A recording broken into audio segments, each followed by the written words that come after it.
It's becoming increasingly likely that Newcastle United are going to make another signing this week, and possibly two signings, I believe, sometime in the next 7 days, with one or two players heading out in the other direction. In this video, I'm going to talk all about it. It's coming up.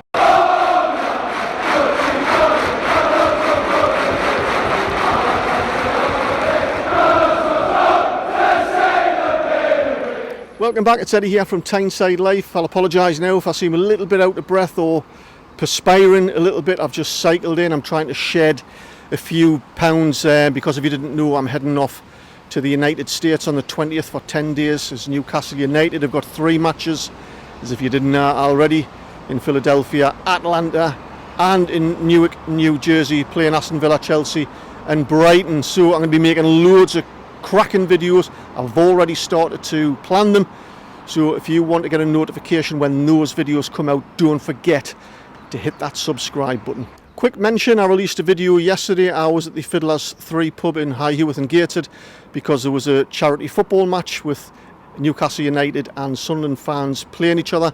I put a video together because it was in aid of raising awareness and charity for a young 4-year-old Newcastle United fan called Arthur Salters Holt, the poor lad. He's got an extremely rare form of leukemia. If you haven't checked the video out, please check it out. It isn't about the match really. It isn't about me.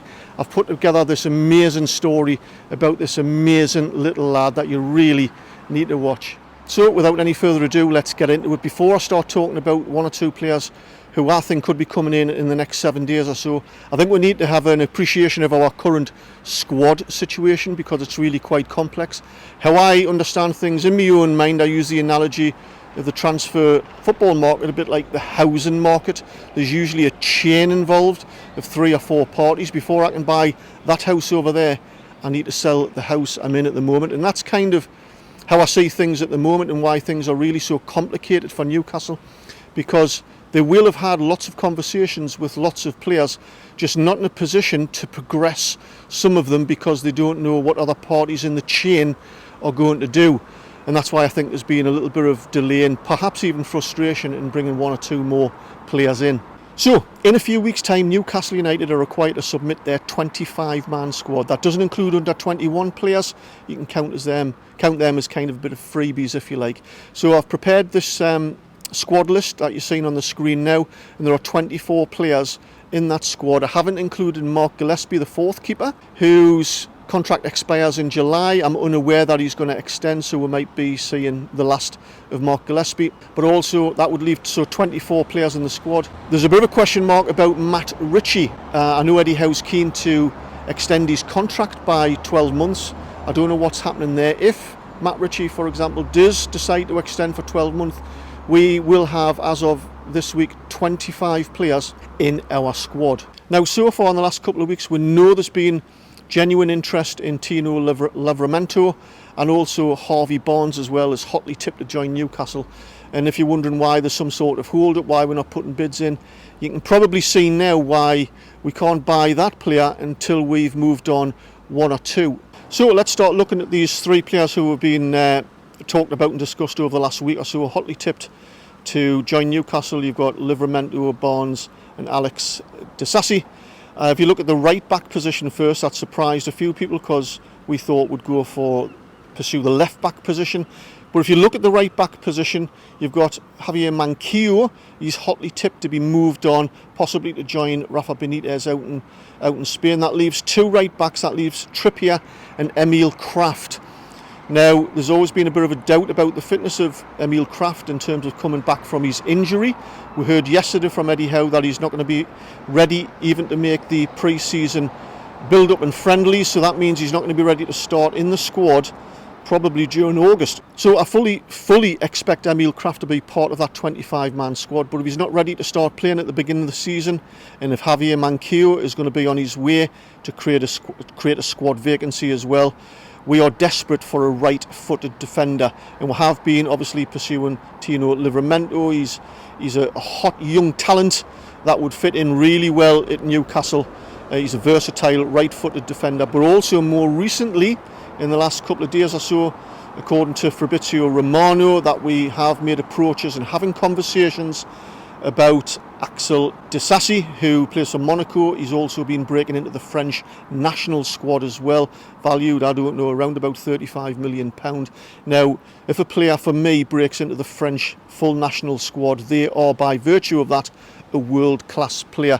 And that's why I think partly that things have cooled down about Livramento, because we've taken an interest in Disasi, but also as well with Livramento there's this complicated buy-on fee, sell-on fee that Chelsea have this hold over Southampton. So it means that we could, in effect, if we pursued it, pay over and above the value, way over the value of Livramento in order to bring him in. Disasi, of course, he's a right-footed, predominantly centre-back, but he is a versatile player. He's an excellent footballer. He could actually fill in right back if needs be as well, and he certainly would be, in my opinion, a huge upgrade in the right-footed defender area. And if we did get him, if we did think, you know, let's go and get this guy, 35 million or whatever, we could see Shaw playing more of a squad role for Newcastle this season. So what do I think? I think if Manquillo this week is lined up to move across to Spain, I think we'll put a firm bid in for Disasi in the next few days. Then we'll look at Harvey Barnes. This has been going on for a few days now.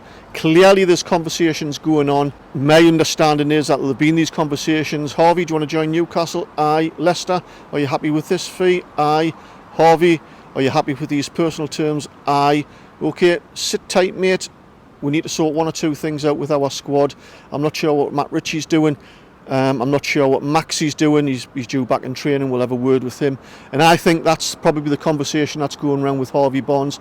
I think once the Matt Ritchie and or Maxi situation is kind of sorted out this week, I think Newcastle United will make a firm bid for Harvey Barnes. So that's my take on it. I hope that all made sense. I do fully expect Newcastle to make a bid for Harvey Barnes in the coming days. I think Matt Ritchie will probably say, Newcastle United, it's been a blast, loved it, but I want some first team football. I'm off to such and such club in the Championship, and that'll make space for Harvey Barnes. But also as well, in the right back position, I think, and I actually hope, because I'm even more excited about Axel Disasi possibly coming to Newcastle.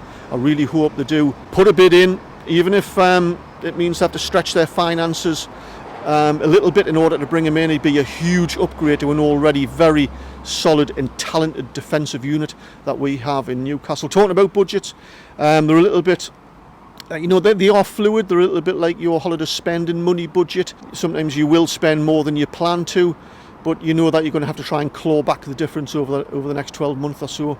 Newcastle might spend over their anticipated budget, as long as the books balance. When they put their finances in at the end of the relevant period, everything's all right. What does go in our stead, which is great, is the Seller Cup competition on the 5th of August with these multiple matches over the weekend. That's going to bring some much needed revenue, some of which is going to be going back into the player pots. All that's great news. If we sell Darlow, there's another 4 or 5 million or whatever. Potentially we could be selling Maxi as well. Talking about Maxi, if I just want to put my tuppence worth in, the chances of Newcastle United owners selling him to play for a club that they own, so the PIF buy their own player above his market value to play for another club that our owners own, are nil. If he was to move to Saudi Arabia, two things, because in order to keep the books clean, I think the PIF would have to buy him at his book value, which my understanding is around about 15 million. So Newcastle would be at a loss anyway. But also as well, I don't even think he'd want to go to Saudi Arabia, because even though he'd be on mega money, that would be the end of any hopes for Maxi playing for the French national team. And for that reason, that's why we're not going to see any of these big name players who are currently heading off to Saudi coming back on loan to Newcastle, because it's not all about us, it's about them. That's it, 5 days to go till the pre-season kicks off, and I cannot wait. And I think there's going to be a lot of movement happening in this next few days as well. Let me know what you think in the comments below. Looking forward to hear your views. In the meantime, till my next video, why don't you check this one out?